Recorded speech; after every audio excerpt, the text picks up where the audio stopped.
I used to think love was enough to make a family accept you. 12 years of silence taught me it was never about love. It was always about money and who controlled it. My mother-in-law made that clear on the night she stood in front of 400 guests at the Grand Meridian Hotel and told everyone within earshot that her son had married beneath himself. But I'm getting ahead of the story. My name is Natalie, I'm 32 years old. I grew up in a two-bedroom apartment in Cleveland with a mother who worked double shifts at a hospital, and a father who believed that silence in the face of cruelty was a form of dignity. I learned early how to be invisible. I learned even earlier how to be useful without being seen. By the time I was 19, I had a full academic scholarship to study finance at Ohio State. By 24, I had an MBA and a job offer from a private equity firm in New York. By 26, I'd made my first serious deal, a $14 million restructuring of a failing retail chain that saved over 300 jobs. That was also the year I met my husband at a rooftop event in Manhattan. He was charming and handsome, and he looked at me like I was the most interesting person in the room. His family owned a mid-sized logistics company out of Connecticut, Hargrove Consolidated. His mother ran the board. His father had passed 5 years earlier. My husband was the public face, the one who shook hands and gave speeches.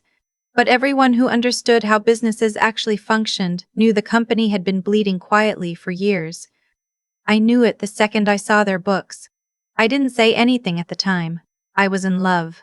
And honestly, I thought the situation would improve once he and I built a real partnership. I was wrong about that. I was wrong about a lot of things in those early years. My mother-in-law was a precise and elegant woman who wore her hair in a smooth silver chignon and smiled with the bottom half of her face only. From the very first dinner, she made her assessment of me clear without saying a single direct word. She'd glance at my hands when I reached for the wrong fork. She'd pause half a second too long before agreeing with anything I said. She called me the Ohio girl to her friends, as if my zip code was a character flaw. Once, and I will never forget this, she told my husband at a family Christmas dinner, while I was standing 3 feet away refilling my own glass, that she hoped he hadn't closed himself off to other possibilities. He laughed it off. I set down my wine glass very carefully and walked to the kitchen and stood there alone for 6 minutes, staring at the copper pots hanging above the island before I trusted myself to go back. I kept showing up. That's the part people don't understand until I explain it. They hear the end of the story and they think I was weak. I wasn't weak. I was strategic in a way I couldn't fully articulate yet, even to myself. I showed up to every holiday, every board dinner, every charity luncheon my mother-in-law hosted. I dressed correctly. I spoke when spoken to and said intelligent things in a quiet enough voice that she could choose whether to acknowledge them or redirect the conversation. I smiled at her friends. I sent handwritten thank you cards. And in the background, without telling anyone, I kept working. Because here's what my mother-in-law never understood about me. I don't process pain by falling apart. I process it by building something she can't touch. 2 years into my marriage, Hargrove Consolidated hit a wall that my mother-in-law's pride wouldn't let her see clearly. A competitor had undercut their shipping rates on the East Coast corridor. 2 major contracts walked. The CFO, a man who had been with the company since my father-in-law founded it, quietly resigned. My mother-in-law hired a replacement who looked impressive on paper and immediately made 3 decisions that accelerated the cash flow problem instead of solving it.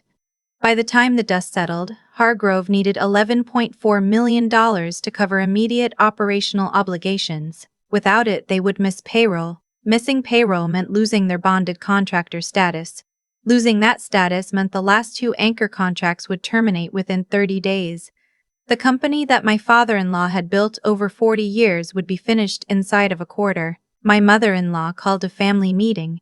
I sat in the corner of her formal dining room while she and her 2 sisters and her brother-in-law and my husband talked around the problem for 2 hours, without arriving at a solution. At one point, she looked directly past me while asking if anyone in the room had contacts who might help. After the meeting, I found my husband in the kitchen. I told him I had a solution. He looked relieved and skeptical at the same time, which was a look I had grown used to seeing from him. I told him I had relationships at 2 private credit firms and that I believed I could structure a bridge arrangement that would stabilize the company within 60 days. I told him there would be conditions: a formal promissory note, structured repayment terms, and a personal guarantee clause tied to the family's real estate holdings as collateral. Not because I didn't trust them, but because any legitimate lender would require it, and the arrangement needed to be done correctly or it wouldn't hold.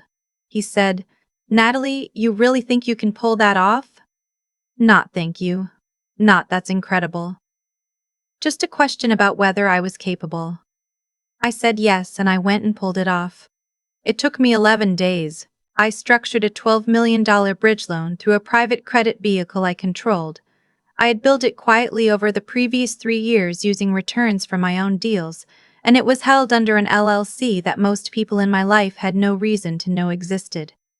The terms were fair, the repayment schedule was realistic, the collateral clause was standard.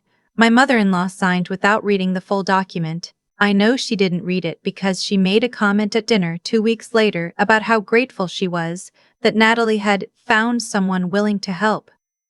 As if I had been the go-between rather than the source. My husband heard her say it and didn't correct her. I filed the executed agreement in a fireproof safe in my home office and went back to being invisible. That was 6 years ago.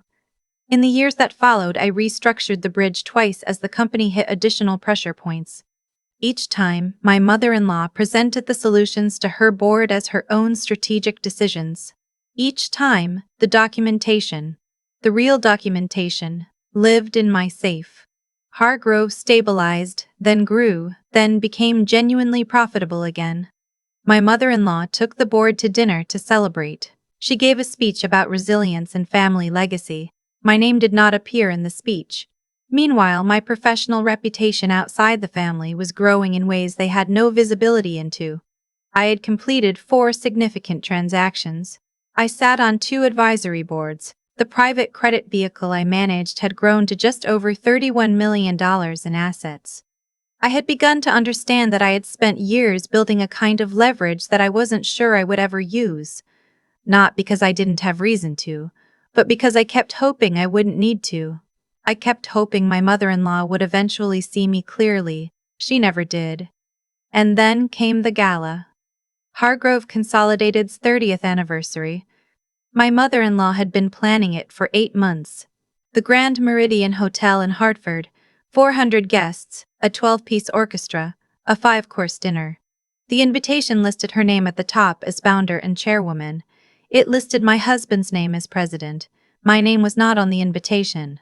I found this out when my sister-in-law texted me a photo of the printed program 2 days before the event, and added a shrug emoji, which I assumed was meant to convey sympathy, but mostly conveyed that she had decided this wasn't her problem. My husband told me it was an oversight. He said it in the tone he used when he wanted to close a conversation, not when he actually believed what he was saying. The night of the gala, I wore a navy Stella McCartney dress that I had bought for myself as a gift when I closed my 3rd deal. I did my own hair, and I arrived 15 minutes early, which is what I always do when I am preparing for something difficult. The first hour was a study in polished exclusion. My mother-in-law greeted every guest with both hands and her full smile. When I came through the receiving line, she gave me her cheek and said, "Natalie, you look nice," in the voice she reserved for the catering staff. I found my place card at a table near the back of the ballroom, next to my husband's aunt who had moderate hearing loss and spent most of the evening asking me to repeat things. My husband was seated at the head table with his mother, his sister, and 2 board members and their wives. There was a chair open at the head table. It was not for me. I learned later it was reserved for the company's new outside legal counsel, who arrived 40 minutes into the cocktail hour. At some point during the 2nd course, the photographer came to the head table to take formal portraits. My mother-in-law arranged everyone with the quiet efficiency of a woman who had choreographed this moment in her mind many times. My husband looked over his shoulder toward my table. He made a small gesture with his hand, something between "come here" and "maybe don't." I stood up anyway and began walking toward the table. My mother-in-law saw me coming. She said, clearly enough for the people at the 2 nearest tables to hear, These are just family, Natalie. I stopped walking. She turned back to the photographer. I stood there for what felt like a long time but was probably 4 seconds. Then I walked back to my table, sat down, and picked up my fork. My husband's aunt asked me something. I told her it was nothing. She said it didn't look like nothing. I told her I was fine. I was not fine. But fine was not the point anymore. I excused myself at 8:47. I told the woman next to me I needed some air. I walked to the lobby, found a quiet alcove near the coat check, and spent the next 22 minutes on my phone. I called my attorney. I called the managing director at the credit firm that held our servicing agreements. I sent 3 encrypted emails. I instructed my attorney to prepare a formal notice of technical default. There was a clause in the original loan agreement, section 9.4, that specified the borrower was required to maintain certain governance disclosures. Hargrove had missed one 18 months earlier. I had noted it at the time and done nothing, because I was still hoping things would change. I told my attorney to prepare the notice. Then I made one more call. I called the primary account manager for the operating line of credit I had quietly backstopped 3 years ago through a correspondent banking relationship. I told him I would not be renewing my participation agreement when it came up in 31 days. He asked if everything was all right. I told him everything was fine. I went back into the ballroom and finished my dinner. My husband gave a speech about his mother's vision and sacrifice and the next 30 years of the company. She stood up and dabbed her eyes with a monogrammed handkerchief. Everyone applauded. I applauded too. I drove home alone that night. My husband stayed for the late reception. I changed out of my dress, hung it up carefully, and sat at my kitchen table with a cup of tea until midnight. I thought about my mother's double shifts. I thought about the dining room chair where I had sat invisible for years. I thought about Section 9.4. I slept soundly for the first time in months. The next morning my mother-in-law called my husband at 7 a.m. I know this because he came downstairs while I was making coffee and his face had a quality I had never seen on it before. Not quite fear. Something adjacent to it. He said, "Did you do something?" I poured my coffee. He said the company's operating account had flagged an irregularity. The backstop facility, the one that quietly ensured their payroll clearing would never bounce, the one that had been invisibly present for 3 years like load-bearing wall inside a house, had sent a notice of non-renewal. I said, "That's standard. Participation agreements come up for renewal." He said, "Natalie." I looked at him. He said, "Is this because of last night?" I said, "Last night was a family portrait. This is a financial instrument coming up for renewal. Those are 2 separate things." He stared at me for a long moment. Then he said he needed to call his mother, and he left the kitchen. The first call to my cell phone came at 7:43. It was my mother-in-law's personal number. I let it go to voicemail. By 9 a.m., I had missed 11 calls from numbers I recognized: her personal line, the company's main office, my sister-in-law, my husband's aunt, and 3 from my husband himself, who was now in his car in the driveway because he had figured out that I wasn't going to pick up in the house. At 9:17, my husband came back inside and sat across from me at the kitchen table. He was no longer the man who had stood at the head table and given a polished speech about legacy. He looked like a person who had just realized the floor plan of his life was different from the one he thought he was standing in. He said, "The attorney sent a default notice this morning." I nodded. He said, "Section 9.4, the governance disclosure from 18 months ago." I nodded again. He said, "You knew about that?" I said, "Yes." He was quiet for a moment. Then he said, very carefully, "How much of this is yours, Natalie?" And this was the moment I had not rehearsed, because I didn't need to. I had been living inside this answer for 6 years. I said, "The bridge loan, the restructuring, the backstop facility, the participating interest in the credit vehicle that's been quietly supporting your operating margins since the 2nd year of our marriage, all of it is mine. The LLC that holds all of it is mine. Your mother has been signing documents for 6 years without understanding who was on the other side of them." He sat very still. I said, your company has approximately 31 days before the operating line expires, and your payroll clearing becomes unguaranteed. You have a technical default notice outstanding. The real estate collateral your mother pledged in year one is still securing the original bridge, which has been extended twice and is technically callable under the terms she signed. He said, why didn't you tell me? I said, because every time I tried to exist in that family, I got sent back to the table near the coat check. The calls kept coming. By noon, I had counted 38. My mother-in-law stopped calling my cell and started calling my work line, which I also didn't answer. My husband's sister texted me a paragraph that began with, I always thought you were cold, and ended with, please just talk to someone. My husband sat at the kitchen table for most of the morning, not eating, not leaving. At 2 p.m., my mother-in-law arrived at our house. I opened the door before she knocked. I had been watching the driveway. She was wearing her coat and her chignon, and she looked, for possibly the first time in the 12 years I had known her, like a woman who had miscalculated something significant. She asked if she could come in. I stepped back and let her into the hallway. She sat down in the living room. My husband came in from the kitchen and stood near the window.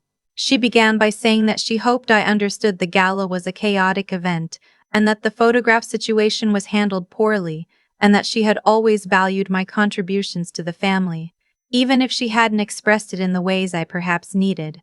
I let her finish. Then I said, I have the original loan documents, both restructuring agreements, the participation agreement for the operating backstop, and the governance disclosure notice from 18 months ago. My attorney has reviewed all of them this week. The default notice is valid and outstanding. The non-renewal notice is submitted. I want to be very direct with you so there's no confusion.